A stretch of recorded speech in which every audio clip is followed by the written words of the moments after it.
খবর, প্রফেসর ইউনূস ভারতের গণমাধ্যম ইউনূসকে নিয়ে প্রচুর মিথ্যাচার করছে। জবাব দেব, পাশাপাশি কিভাবে গদি মিডিয়ার মোদিকে বিশ্বব্যাপী নতুন মোড়কে পররাষ্ট্রনীতির খেলায় অসহায় করে ফেললেন ইউনূস, সেটাও ডিটেল আলোচনা করব আজকের ভিডিওতে। দর্শক, যারা শিরোনামটি শুনেছেন, আশা করি প্রফেসর ইউনূস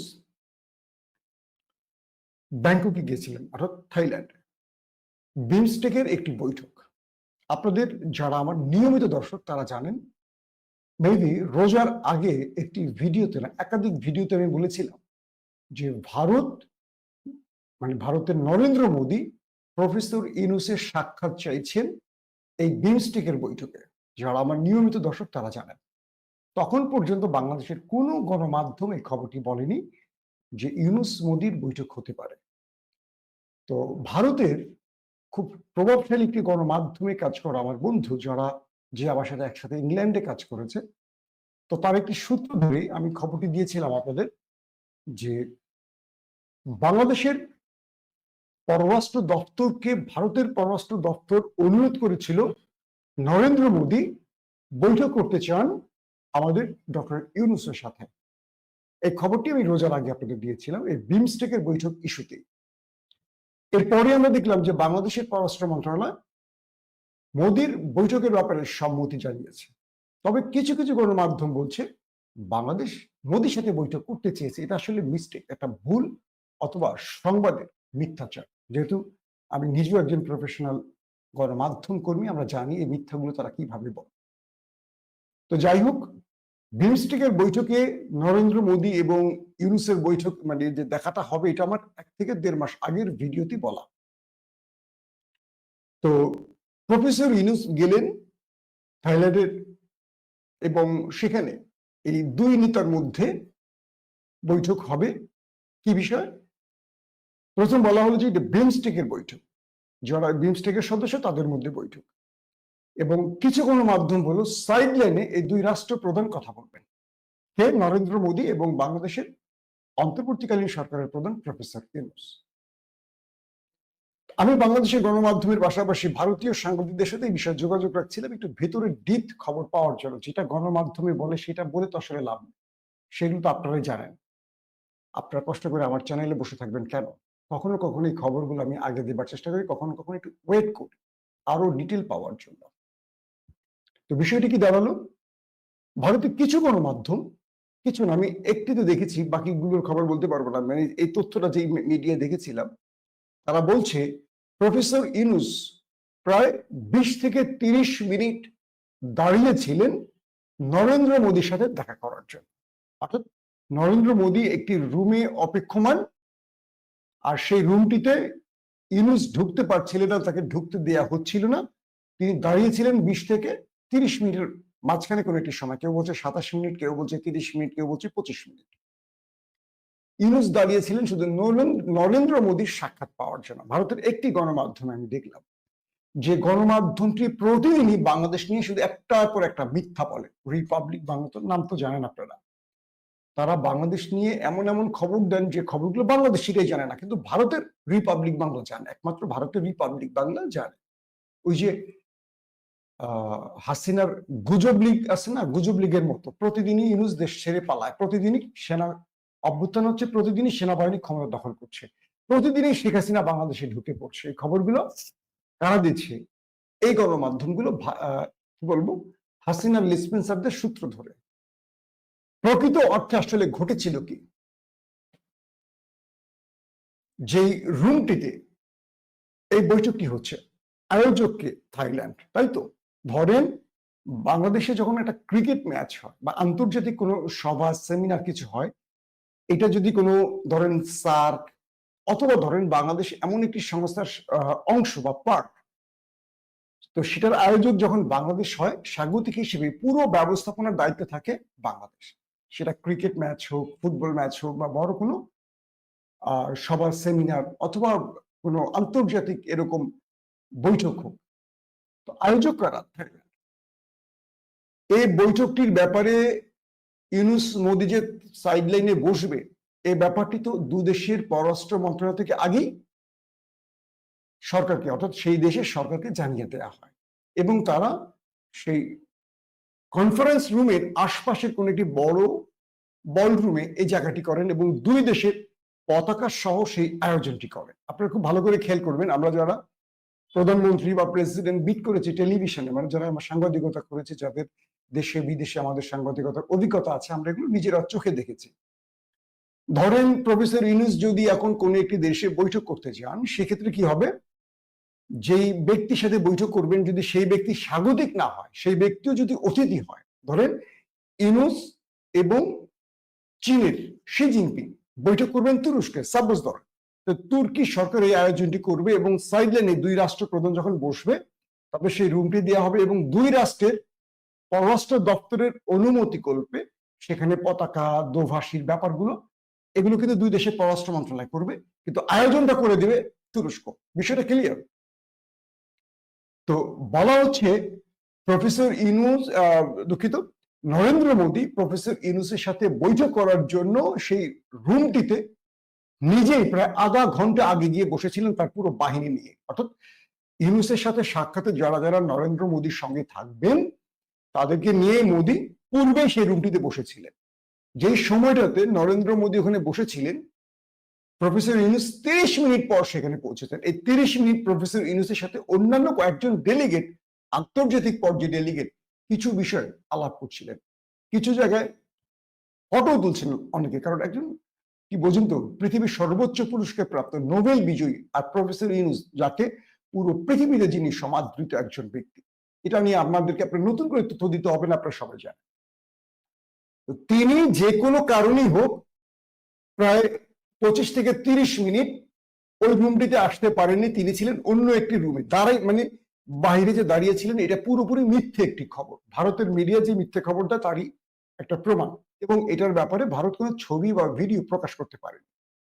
কি দাঁড়িয়েছে, তিনি অন্য একটি জরুরি বৈঠকে জরুরি ডেলিগেটদের কিছু বিষয়ে কথা বলছিলেন এবং সেখানে তিনি বলছিলেন যে আমার সাথে নরেন্দ্র মোদীর একটি বৈঠক আছে, হয়তো মোদী সাহেব ওয়েট করছেন। কি হলো ঘটনা, মোদীকে আধা ঘন্টা ওয়েট করিয়েছেন আমাদের প্রফেসর ইউনূস। তিনি বাইরে দাঁড়িয়েছিলেন না, বরং ভারতীয় গণমাধ্যম মিথ্যা বলছে যে ইউনূস নাকি দাঁড়িয়েছিলেন। নাম্বার 1। নাম্বার 2, যখন প্রফেসর ইউনূস সেই রুমটিতে ঢুকলেন, আপনারা এই ভিডিওগুলো দেখেছেন টেলিভিশনে, যখনই প্রফেসর ইউনূস ওই রুমটিতে ঢুকলেন, কি দৃশ্য দেখলেন, সবাই দাঁড়িয়ে গেল, একদম নরেন্দ্র মোদী সহ ভারতীয় সব হাই অফিসিয়াল, পররাষ্ট্র দপ্তরের অফিসিয়াল, পররাষ্ট্রমন্ত্রী, একেবারে গুরুত্বপূর্ণ সচিব সহ প্রত্যেকে প্রফেসর ইউনূসের সম্মানে দাঁড়িয়ে গেলেন। এটাকে যদি বলেন কূটনীতিক সভ্যতা শিষ্টাচার, সেটাও হতে পারে। এটা যদি বলেন ইউনূসের প্রতি ভারতের নমনীয়তা, সেটাও বলতে পারে। যদি প্রফেসর ইউনূসকে বাইরে 27 মিনিট 25 মিনিট দাঁড় করিয়ে রাখবেন, নরেন্দ্র মোদী নিঃসন্দেহে দাঁড়াতেন না, পায়ের উপর পা ফেলে রাখতেন। কিন্তু ইউনূস ওই রুমটিতে ঢোকার সঙ্গে সঙ্গে, আপনারা ভিডিও দেখলেন, একেবারে সিরিয়ালি সবাই দাঁড়িয়ে যায়, যেমন ক্লাসে শিক্ষক ঢুকলে ছাত্ররা সবাই দাঁড়িয়ে যায়। দেখেছেন আপনারা? যদি আমি মিথ্যে বলি আপনাদের মনে হয়, আপনারা টেলিভিশনে ভিডিওগুলো দেখবেন। আমি কথা বলে যাচ্ছি, এই ভিডিওগুলো এখন দেখাতে গেলে সিরিয়ালি অনেক ভিডিও রেকর্ড করে রাখতে হয়, একটার পর একটা দেখাতে অনেক সময় কষ্ট হয়। মানে লাইভ আমি নিজে সরাসরি করছি, আমার আশেপাশে কোনো টেকনিশিয়ান নাই, মাঝে মাঝে থাকলে আমি ভিডিওগুলো দেখাতে পারি, তারা, আমি কথা বলি, তারা ভিডিও দেখে। এখন আমি এককভাবে, সবাই ছুটিতে, যে কারণে আমি আপনাদের দেখাতে পারছি না। এখন কি দাঁড়ালো, যে প্রফেসর ইউনূসকে দেখেই সবগুলো ব্যক্তি দাঁড়িয়ে গেলেন, নরেন্দ্র মোদী দাঁড়িয়ে গেলেন, তাকে বসতে দিলেন, কর্ম উদ্যান করলেন, বসলেন, দুজন হাসি উজ্জ্বল কথা বললেন। আসেন পার্ট 2-তে আসে। আমি ভারতের মিডিয়ার মিথ্যাচারের জবাব দিলাম। ভারতের সেই মিডিয়াটি কিন্তু প্রতিদিনই বলে হাসিনা বাংলাদেশে আসবে, প্রতিদিনই বলে কু হচ্ছে, মোদী সরকার পালিয়ে, কি ইউনূস সরকার পালিয়ে গেছে, খবরগুলো তারা প্রতিদিনই দিচ্ছে। এবং আপনারা কম বেশি জানেন যে কি পরিমাণ মিথ্যা খবর ভারতের গণমাধ্যম বাংলাদেশকে নিয়ে দেয়। এবার আসেন বৈঠকের আসলে আলাপচারিতা নিয়ে। অনেকে বলবেন ভাই এটা পুরনো খবর, আসলে আপনাদের নতুন খবর দেয়। আমি এই খবরগুলো আরো একদিন দুদিন আগেও দিতে পারতাম, দেইনি, যে কারণে সেটা বলি। বাংলাদেশের অনেকেই প্রশ্ন করলেন যে কি দরকার ছিল প্রফেসর ইউনূস নরেন্দ্র মোদীর সাথে বৈঠক করলেন, বাংলাদেশ কি মোদীর কাছে মাথা নত করলো, এরকম অনেক কথা আওয়ামী প্রোপাগান্ডা সেল প্রচার করছে। আসলে কি বিষয়টা দাঁড়ায়, প্রফেসর ইউনূস চাইছেন একটা অসাধারণ সমাপ্তি। কি সমাপ্তি সেটা? তিনি মনে করছেন বাংলাদেশের সাথে ভারতের যদি এই বৈরিতা চলে, আগামী দিন এই দুই দেশের মধ্যে বাণিজ্যিক সম্পর্কের অনেক বিভাজন তৈরি হবে, বা দুই দেশের মধ্যে অনেকগুলো শত্রুতা তৈরি হবে, যেটা দুই দেশের জন্য মঙ্গল নয়। তো ইউনূস যেহেতু শান্তিতে নোবেল পেয়েছেন, তিনি একটা খেলা খেলেন, কারণ এটার একটা সম্মান রাখা। প্রফেসর ইউনূসের কাছ থেকে নরেন্দ্র মোদী কি চাইলেন আর ইউনূস কি চাইলেন খেয়াল করেন। প্রফেসর ইউনূসের কাছ থেকে নরেন্দ্র মোদী চাইলেন কি কি? প্রথম, তিনি বললেন আপনি চীনকে সেভেন সিস্টারের ব্যাপারে উস্কে দিয়েন না, আমাদেরকে ভেঙে দিয়েন না। চীন এটার জন্য একটা উস্কানির অপেক্ষায় আছে। তার মানে ভারত তার রাষ্ট্রকে বা রাজ্যকে বাঁচাবার জন্য বাংলাদেশের কাছে আবেদন করেছে, নির্দেশ না আবেদন, যে আপনি বাবা মাপ চাই, চীনকে এই ব্যাপারে কোনো উস্কানি বা সহযোগিতা দিয়েন না সেভেন সিস্টার ভাঙার ব্যাপারে। Number one. নাম্বার টু, যেটা বলতে হয় যে ভারতের মানে বাংলাদেশের হিন্দুদের উপর যেন নির্যাতন না হয়। খেয়াল করবেন, বাংলাদেশের হিন্দুদের ব্যাপারে, হিন্দুদের উপর যেন নির্যাতন না হয়।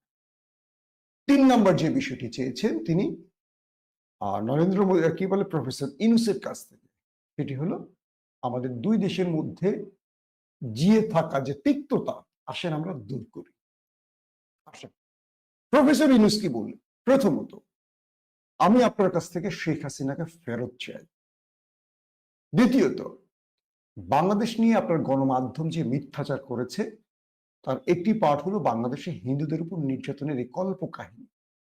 এটি আন্তর্জাতিক কোনো গণমাধ্যম দেখায়নি, কেবল ভারত। কি করে এটা আপনি বিশ্বাস করেন? কিভাবে সেটা আপনি সারা পৃথিবীতে ভারতের গণমাধ্যম দিয়ে প্রচার করছেন? এটা বন্ধ করতে হবে। 3 নাম্বার, বাংলাদেশের ব্যাপারে ভারত যে তিক্ত সম্পর্ক পোষণ করছে, অর্থাৎ হাসিনা পালিয়ে যাবার পর ভারত বাংলাদেশের সাথে যে শত্রু সম্পর্ক তৈরি করছে, এটা বন্ধ করেন। দুই দেশের সম্পর্ক উন্নয়নের প্রয়োজনে।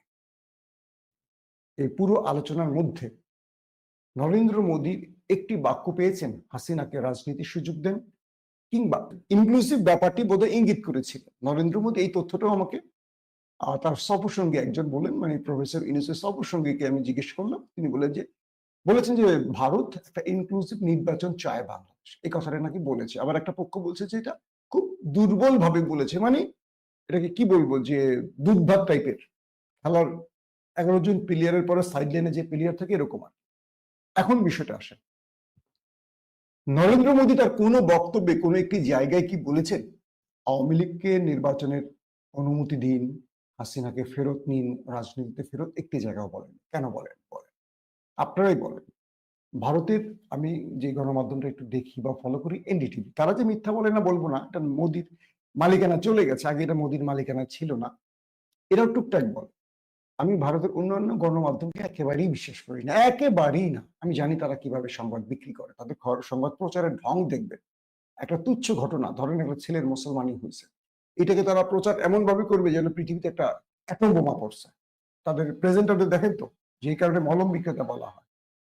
তো বিষয়টা হলো, মোদি এবং ইউনূসের বৈঠকে আওয়ামী লীগের কফিনে পেরেকটা পড়ে গেছে। কোথাও নরেন্দ্র মোদী একবারের জন্য বলেনি হাসিনাকে রাজনীতির সুযোগ দিতে হবে। তার মানে কি, এটা কি হাসিনার কাছে তথ্য যায়নি? অবশ্যই গেছে। যারা আওয়ামী লীগ করেন বা যারা হাসিনার অপেক্ষা আছেন যে আসবেন তিনি কিছু করবেন, তাদের অপেক্ষা স্টপ, শেষ। মোদী ইউনূসের কাছে চেয়েছেন, আর ইউনূস বলেছেন আমি দিতে রাজি। বিষয়টা কি বুঝতে পারছেন? অর্থাৎ বাংলাদেশের কাছ থেকে ভারত চেয়েছে, এতদিন হাসিনা সব দিয়ে দিত, শুধু অবৈধ ক্ষমতাটা যেন থাকে। মানে হাসিনার বক্তব্য ছিল, বাবা তোর যা লাগে সব নে, শুধু আমার ক্ষমতায় রাখ অবৈধভাবে। কিন্তু আজকে নরেন্দ্র মোদী বুঝতে পারছেন যে আমি 15-16 বছর একটা অবৈধ ব্যক্তিকে অবৈধভাবে রাখতে গিয়ে আজ বাংলাদেশের কাছে মাথা উঁচু করে কথা বলতে পারছি না, বাংলাদেশের কাছে আমার কোনো দাবি প্রাপ্তি তুলতে পারছি না। আমি ইনক্লুসিভ শব্দটা বলি, সেটা খুব দুর্বল ভাবে বলি। আমি যে হাসিনাকে আবার বাংলাদেশে পাঠাবো, এই কথাটা বলতে পারছি না। কারণ কি? কারণ এই দেশে, মানে হাসিনার আমলে এই দেশে বাংলাদেশে কোনো সুষ্ঠু নির্বাচন হয় না। এখন নরেন্দ্র মোদী ইউনূসকে কি করে বলবেন যে একটা সুষ্ঠু নির্বাচন চায়? বলতে পারে? বা ইনক্লুসিভ নির্বাচনের কথাটা জোরালোভাবে বলার মুখ কি আছে? কারণ ভারত মানে হাসিনা যা কিছু করেছে এটা তো ভারতের কাছ থেকে ব্লাঙ্ক চেক নিয়েই করেছে, এটা তো সবাই জানে। এবং নরেন্দ্র মোদীর একটা বোধ হয়েছে যে তিনি হাসিনার বিষয় তোলেন নাই কারণ ইউনূস তাকে পেঁচায় ধরতে পারে, এবং সেখানে তো অন্যান্য গণমাধ্যম আছে সেটাকে বড় ফ্রেমে দেখাবে। কৌশলে নরেন্দ্র মোদী হাসিনা বা আওয়ামী লীগের শব্দটা মুখে উচ্চারণ করেন। এবার আওয়ামী লীগ ঘুমায় পড়ো। আসেন, ইউনূসের সবচেয়ে ডাইনামিক আরেকটা খেলা ছিল রোহিঙ্গা ইস্যু। দেখেছেন 1,80,000 রোহিঙ্গাকে মিয়ানমার নাগরিকত্ব দিচ্ছে, অর্থাৎ 8 লক্ষ রোহিঙ্গার জন্য আবেদন করেছে বাংলাদেশ গভর্নমেন্ট। সেখান থেকে বাছাই টাছাই করে 1,80,000 জনকে কনফার্ম করেছে যে হ্যাঁ এরা আমাদের এই দেশের নাগরিক। এখনো প্রক্রিয়াধীন, আরো 50,000 যে কোনো সময় নাগরিকত্ব পাবে। আর বাকি 5 লক্ষ কত থাকে, এদের পুরো ডাটা, আধার কার্ড বা যে কার্ডগুলো জমা দিয়েছে বাংলাদেশ গভর্নমেন্ট, সেই বিষয়গুলো এখন যাচাই বাছাই চলছে। অর্থাৎ যারা রোহিঙ্গা মানে যারা মিয়ানমার থেকে এসছে তারা ধাপে ধাপে প্রত্যেকেই সে দেশের নাগরিক হচ্ছে। হাসিনা গত 1 যুগ ধরে এত বড় বিশ্বনেত্রী, এত কাহিনী, এই ফারজানা রূপা, এই কি বল আওয়ামী লীগের লেসপেন্সার সাংবাদিক গ্রুপ, এই যে তাকে বিশ্বনেত্রী, তাকে অস্কার বিজয়ী, তাকে নোবেল বিজয়ী, তাকে এটা সেটা সব দিয়ে ফেলছিল আওয়ামী লীগের চামচাগুলি। ইউনূস ক্ষমতা আসছেন কয়দিন? আজকে রোহিঙ্গারা 1,80,000-কে কনফার্ম করেছেন, বাকিদের কনফার্ম করেনি তা না, বাকিদের পরিচয়কে যাচাই বাছাই চলছে। এগুলো বাংলাদেশ গভর্নমেন্ট দিচ্ছে। 8 লক্ষ ব্যক্তির যাচাই বাছাই সময় লাগে না, 1,80,000 কনফার্ম, 50,000 প্রক্রিয়া দিন, বাকিদের প্রক্রিয়া চলছে, এরপরে বাকিদের ধীরে ধীরে ধীরে প্রক্রিয়া হবে। এখন বিষয়টা কি দাঁড়াবে? তার মানে প্রফেসর ইউনূসের জায়গাটা হলো এমন যেটা জাতিসংঘ পারেনি, আন্তর্জাতিক বিশ্ব পারেনি, সেই জায়গাটা প্রফেসর ইউনূস কি করে সম্ভব করবে? আপনাদের অনেকে দেখি, আমি বাংলাদেশের বড় দুটো দলকে দেখি, এক দল প্রফেসর ইউনূসকে সুৎখোর বলতেন, আরেক দল বললেন ইউনূস আপনি চলে গেলে বাংলাদেশের অর্ধেক সমস্যা দূর হয়ে যাবে, বাংলাদেশের দ্রুত নির্বাচন দিলে সব সমস্যার সমাধান। আমি বলতে চাই এই দুটো দলকে, আপনাদের দলে এমন কে আছেন যারা ইউনূসের সম্মান নিয়ে বা ইউনূসের মতো ক্ষমতা নিয়ে বা বিশ্বব্যাপী ইউনূসের মতো সমাদৃত একজন ব্যক্তি আছে দুই দলের? আপনারা তো চাইছেন দল ক্ষমতা আসুক, লুটপাট করবেন বা কিছু একটা করবেন, যেটা করবেন এখন করছে সেটাই তো করবেন। কিন্তু আপনারা বলেন যে প্রফেসর ইউনূসের মতো একজন ব্যক্তিকে সরে যেতে বলেন, দ্রুত নির্বাচন দিতে বলেন। কেন? ইউনূস যদি আর কিছুদিন থাকে এই দেশটা উন্নয়ন হবে না? নাকি সেইটাই ভয় যে ইউনূস থাকলে দেশ এগিয়ে যাবে, তারপরে আপনাদের আর প্রয়োজনীয়তা থাকবে না মানুষের কাছে, এই ভয়টা পাচ্ছেন? আমার মনে হয় সেটাই। যদি বুদ্ধিমান হন আর মাথায় যদি দলবাজি কোনো কূটচালি না থাকে, যদি দেশপ্রেমিক হন, যে যেই পেশারই হন, যদি দেশপ্রেমিক হন, আপনারা ইউনূসকে একটু সময় দেন রে বাবা। আমি তো একটা দলকে বাসি তো, কিন্তু আমার মতো ব্যক্তি কেন আমি ইউনূসকে সমর্থন করি জানেন? আমি বিশ্বাস করি এই লোকটার কিছু দেয়ার আছে, এই দেশ থেকে তার আর কিছু নেয়ার নাই, শুধু দেয়ার আছে। কিন্তু বাকি যারা আছে সবার নেয়ার আছে।